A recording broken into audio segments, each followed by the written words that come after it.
everyone and welcome back to Beauty with Vola.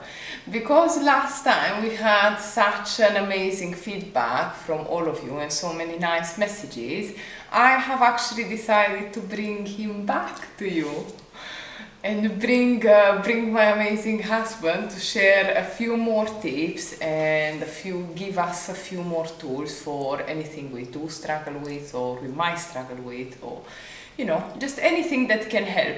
And my actual idea came from the last video when we started talking and he mentioned EFT, which is it a method, right? You say it's a method. Yeah, it's a modality which alleviates very quickly mental, emotional and physical stress and pain. You can use it for anything. Yeah, so basically years and years ago, I would say probably like 6 years ago, that was the technique that actually helped me quit smoking. And also it has helped me deal with not necessarily so much panic attacks or anything, but a few anxiety episodes or anything that can be really stressful. This for me has been an absolute magical tool, and Darren's a qualified EFT practitioner, so I'm gonna ask him not to do a session with me on my turn into another therapy session. No, should I scratch my ear now? Let me just pull my ear 1 second. Just let it get out of the system. But yeah, I'm willing to do it even if that's the case. But he'll explain the process much better and we'll go through that. And also how it did help me quit smoking, which we know is not an easy habit to give up. So anyways, I'll pass the microphone, or the invisible microphone, to him, and I promise I'll talk less or stop him less in this video. So yes. What was the question? You know what's the question. Okay, so EFT, what is EFT? It stands for Emotional Freedom Technique, but it's better known and widely known as tapping. And the reason it's called tapping is because we take 2 fingers and we effectively stimulate meridians or energy points around the body with 2 fingers, which mimic the effects of acupuncture. Because tapping is based on the Chinese meridian energy lines which run through the body on either side parallel to each other, and there's up to 14 points that we can use, but I usually stick to 7 or 8. And it starts from the top of your head. It starts effectively wherever you want it to start, and there's different ways of doing EFT, but let me explain what it is. Okay. It's an energy shifting modality which allows you, or the practitioner, or someone who's doing it, to drop out again of the fight or flight state that I explained to you last week. Yeah. The survival mechanism, when we go into that anxiety, when we start getting stressed and we start getting agitated and angry and frustrated, we go into survival mode where the sympathetic nervous system gets stimulated, and then you are ready to go. You're ready to fight, freeze, or run for your life. Not very resourceful, as you know very well, and when we're in that state we cannot find the solutions to our problems because we are focusing on survival. Yeah, but isn't that the state most people live in these days? Like, totally. So in such a high alert, basically, like there's a lion behind the couch ready to attack you. Yes, effectively. So that age-old mechanism was created to save our lives in an emergency, yet the average person is triggering that mechanism every single day in traffic, or at work with their boss, or at home with their spouse or children, something that they're not agreeing with the world, somebody cuts them up on a motorway, somebody pushes in a queue at the supermarket, and all of a sudden that mechanism gets fired up. And so our brains were created to keep us safe way back when we needed that survival mechanism to understand our threat situation in the wild where we used to live, yet our brain hasn't got the memo and we're still doing it all the time. Like you said, roughly 80% of people are walking around in mild to severe fight or flight. And this is a wonderful tool for you to drop out of fight or flight and then drop into what I call the parasympathetic nervous system, which is the rest, recover, digest part of the nervous system. And this process stimulates the parasympathetic nervous system, and in particular, the master gland for regulating fear and anxiety, which is called the amygdala. Yeah, which is... No, that's the pineal. The amygdala... No, inside. Yeah, the amygdala's more... Like a little more further, inside. yeah, a little further back, like a shape, like a little acorn. Yeah, I just finished the wire. Okay. All right. So the amygdala is part of the reptilian brain complex, the oldest part of our brain, which is always on red alert, waiting for an input from us to say there's danger around. Okay. And so this system, if we can just take 2 fingers, and I'm going to show you where the points are now so you can do it easily when you're at home. And what I'm going to do is give you an example of 2 different types of EFT. One called faster EFT and one normal EFT. And some of the women who's watching this now, you have sat with me in session one-to-one, and so you know very well the process I'm going to go into. I'm not going to mention any names. I've had people here who couldn't walk because of excruciating back pain. I had to actually give them my therapy chair, and I came on the other side and sat on the other side of the table for once, and I thought the best way to change her state, her physical pain state, was to do some tapping. Literally, in 45 seconds, the pain where she couldn't stand up was gone, 100%.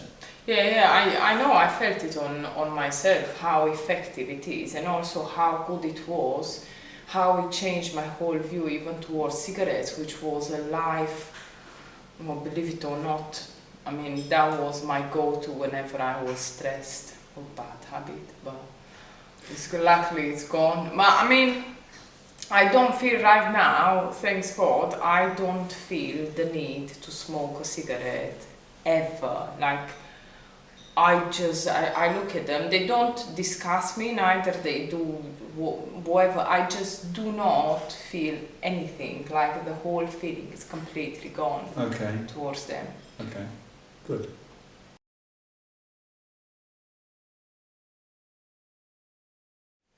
So you were talking about what are the steps? Yeah. How you do it? Okay, so yeah, just a little bit more in-depth explanation of what's going on. So we have these points on our body, all around our body. They are parallel to each other, and they run down the centre into the sides. I've tried to add a picture of them next to the video. But so the first point is 2 fingers is here, which is on the bridge of the nose or the eyebrow. Here, yeah, isn't it? Inside the inside of the eyebrow. Yeah. And then you trace it around the eyebrow to the outside of the eye. That's the second point. Temple. That's the second point, not the temple, on the eye bone, on the bone. Here. And the third point is under the eye. Right. And the 4th point is under the nose, here. Yeah. The 5th point is under, between the mouth and the chin. The 6th point is the collarbone. Yeah. Okay, the 7th point is under the arm for the ladies, where the bra strap goes around. And then the last point, number 8, on top of the head. And these are the Chinese meridian energy points, which the acupressure or acupuncture experts will put needles in to free up these energy lines, or what we call ley lines, that we have in our system. And by using 2 fingers and tapping on them while stating an affirmation, something that's important to you, something that's going on in your life at any given time, all you need to do is speak how you feel about the problem that you're experiencing. It's very simple. So I can't tell you how you're going to feel at any given moment. Well, take me now. Okay. Take me. So it's not a session, but at least as an example. Okay. So tell me how you're feeling. What is it you want to look at? What do you want to address?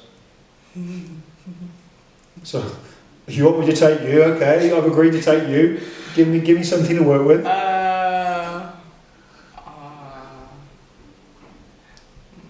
Fear. Are you fearful now?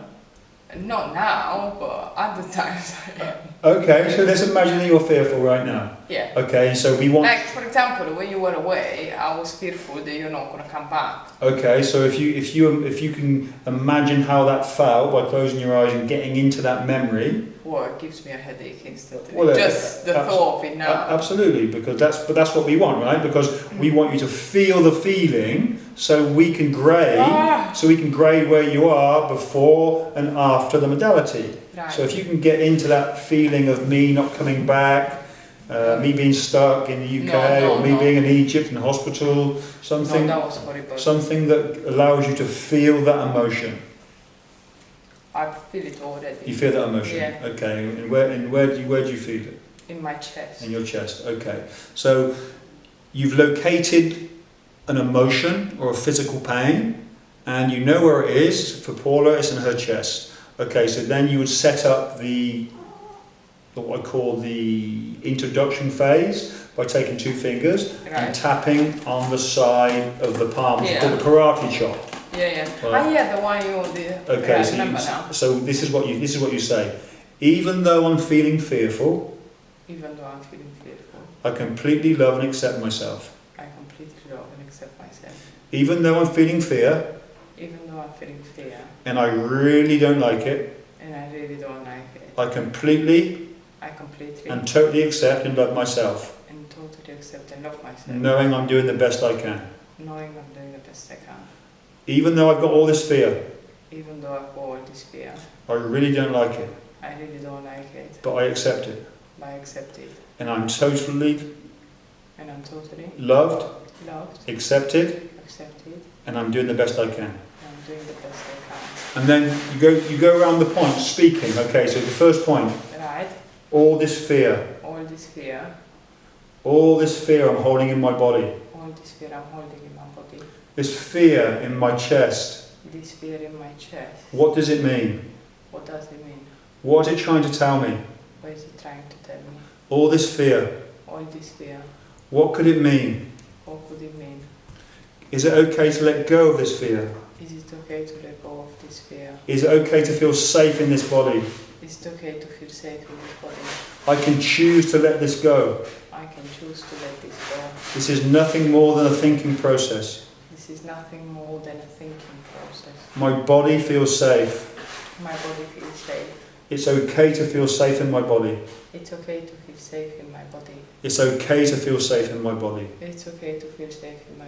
I choose to feel safe in my body. I'm choosing to let go of this fear now. Letting it go. Letting it all go. I release and let go. Take a deep breath. Will you stop here? You can stop anywhere. Take a deep breath. Let it go. Peace.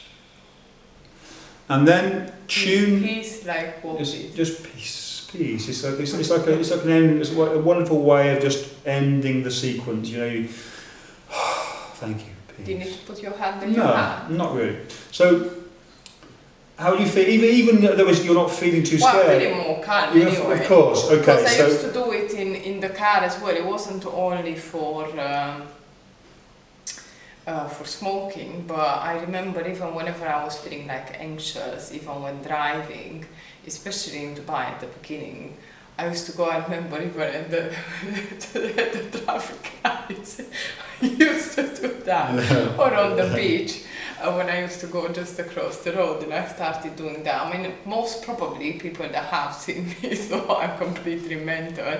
Not that it matter, but it does help. Like, I honestly can say with the hands of my heart, they helped me so much. And when we've done the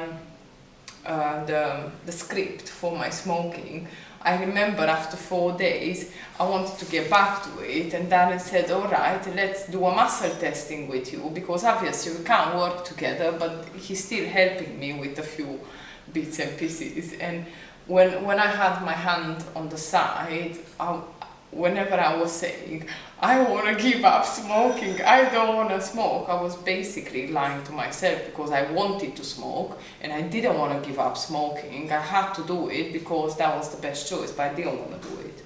So basically I had to reverse then the what? Do your clients or your people have any idea what you're doing when you do this?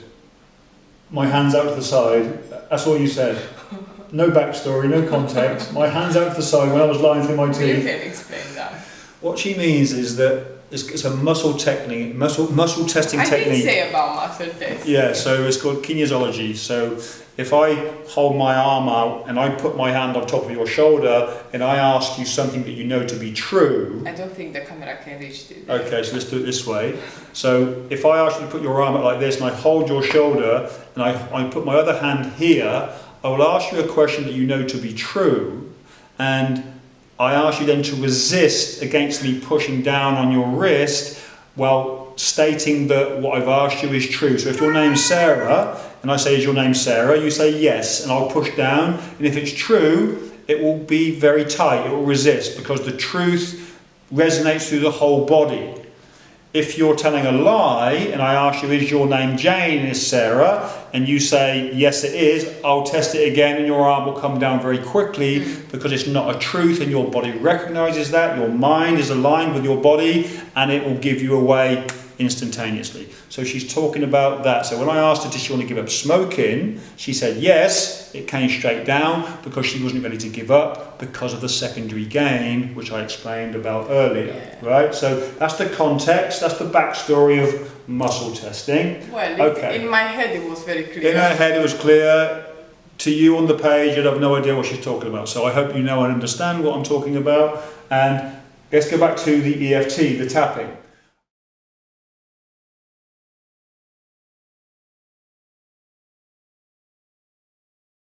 Okay, all right, so that was a quick example of, for instance, Paula felt fearful, and so that script was a very basic script where you just talk through whatever's going on with you. So let's say anxiety. Yes, that's a big problem. Yeah, anxiety is a massive problem. So you could start the same way. Even though I'm feeling anxious, I totally love and accept myself.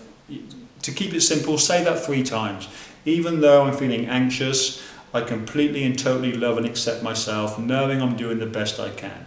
And then you go to the points. So all this anxiety, these feelings of anxiety, I feel so anxious. Well, I wonder what it means. What is it trying to tell me? It's so debilitating, this anxiety in my system. My body's tingling all over and I don't like it. What does this anxiety mean?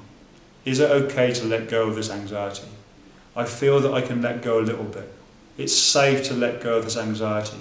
I want to feel safe in my body. I choose to feel safe in my body. I'm letting go. I'm letting go of all this anxiety. It's safe to let go of this anxiety. Letting it go, letting it all go. I relax and I let go.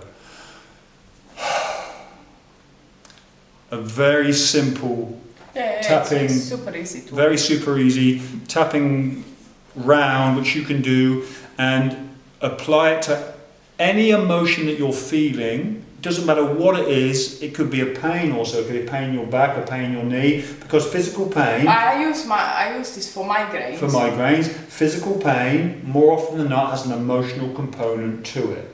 You hold on to physical pain because the cells are blocked up, the energy's blocked up, and so if you've got a headache or a backache or a leg ache or knees, ankle, toes, fingers, whatever it is, you can use the same thing. You know, even though I've got the worst migraine, I completely love and accept myself. And then you can go around immediately. You know, this pain in my head, it's so debilitating. Something like this. That's another further technique that you don't need to use right now, because if you just use these 8 basic points and just keep talking how you feel as you go around these points. It hasn't got to be perfect, non-definitive, just make sure you're roughly on these points that I pointed out to you while you're speaking what's going on, whether it's a pain, an emotional pain, some trauma. It works the same way with everything.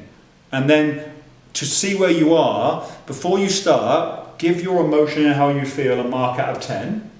Right? So 10 being I want to jump off the fucking building because I feel suicidal, excuse my French. Or 1, there's pretty much nothing there. I'm completely in charge of my emotions and I'm okay. Give it a score from 1 to 10. Right. And then do a round, check in with how you feel. How do I feel now from 1 to 10? I'll be surprised if it hasn't come drastically down from wherever it was. No, absolutely it does. Okay, and then you just keep tapping, doing round after round until it comes down to a manageable level. Is this good for kids as well? Very good for kids, and kids, it's good fun for kids. They love it. They enjoy it. It's good fun because you can do two hands, you can do one at a time. As long as you're tapping on these meridian energy points, you're releasing the energy, and but more importantly, you're sending a calming signal to the amygdala to say you're safe. Yeah, because there's a lot of pressure these days, especially for kids, to perform all the time, to be, to always be there and make sure that they get the best grades, and there's so much competition between them, especially at school. I mean, there's nothing like when I used to go to school, we all had like a certain uniform and everyone was kind of quite equal. Now everyone's like, I think 8 out of 10 kids, they do struggle with some sort of form of anxiety or self-esteem issue already of not being good enough. Well, so how would you then approach that if it works for kids? Any particular round? Well, I think if for any loving, caring parent out there, ask your child exactly how they're feeling. Really understand what's going on with them. What's the emotion, the underlying emotion that's bothering them? Is it shame? Is it inadequacy? Is it guilt? Is it whatever it is? Talk to your child and elicit, find out what's going on inside them, and then have some fun. Create a script for them. They'll like it. They can tap on the karate chop point, and then they'll go around the points. Well, you will say to your child what it is that's going on with him or her, and they will repeat back or follow you around, phrase for phrase. It's great fun, and it's a wonderful way of getting the child to drop out of this fight or flight mechanism, which is so damn toxic and so debilitating and so common in today's world we live in. And long term it can affect the body in a very, very bad way, I would say. Of course, well, whenever we're not in flow, we are displaying an absence of ease in our system, or a lack of ease, which becomes a dis-ease in the body. And if that is chronically tuned into for over an extended period of time, that dis-ease becomes a physical disease, right? Because they're very much correlated. All, in my opinion, in my world and how I live, I correlate almost 100% of diseases to an emotional component. Hello. Your emotions are literally driving everything, every part of your physical body, the health of this physical specimen, and if you don't get your emotions right, your physical body is going to break down at some point. Now that's not woo-woo, that's just physics, that's just science. Alright, so you owe it to yourself. Come out of fight or flight and use these modalities. Use what I told you last time. Question your belief system about yourself. There's no truth attached to it other than this linguistic narrative imprisonment everything's in everything is in word. Everything you think about yourself. In the absence of all. What did you say last time? In the absence. Oh, it's okay. So what becomes available? In the absence of all your concerns. What becomes available to you when you're no longer looking through the lens of I'm not good enough, I'm not loved, I'm not worthy, I'm not adequate. When you no longer look through that lens because it's not true, what becomes available to you right now? Happiness. What else? How do you feel? Expansion. Love. A freedom. For me, see, I deal in freedom. A freedom to create from a place of expansion, not contraction, right? And so whenever you're no longer looking through that lens of fear, inadequacy, not enough, what becomes available is everything else, which was unavailable. Everything positive. Everything, whatever you want to create, because you're no longer looking through that lens of I'm not good enough on some level. And that's the main lens that we all look through, because growing we're up, all flawed as humans. growing up, we gave meaning to certain events in our childhood that may or may not have been true, yet we perceive them to be true, and they've only had to happen 2 or 3 times, and that becomes our reality. That becomes a generalization, which becomes our reality and our truth. And that linguistic construct, that inner dialogue of that's my truth, that's what's happened, that becomes your reality until you're able to break out of that through this simple process that I did with you, or other modalities that I used depending on my client and what works best for them. Alright, but that was fun. And the cat jumping all around, as usual. My shadow, and she's next to me. Hello, you. Well, at least you know it's live and spontaneous. Yeah, there's no way this cat can be alone ever. But anyway, I really hope you enjoyed this session, and you get, I don't know, not use, but you do get to use actually this tool.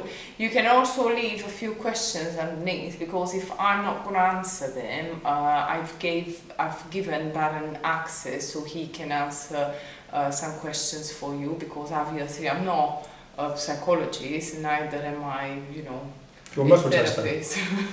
No.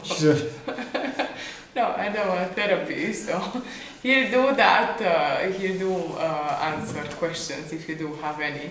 And we will probably see you in the next one. But until next time, just be well and be beautiful and be safe. And be your greatest version, whatever that means to you.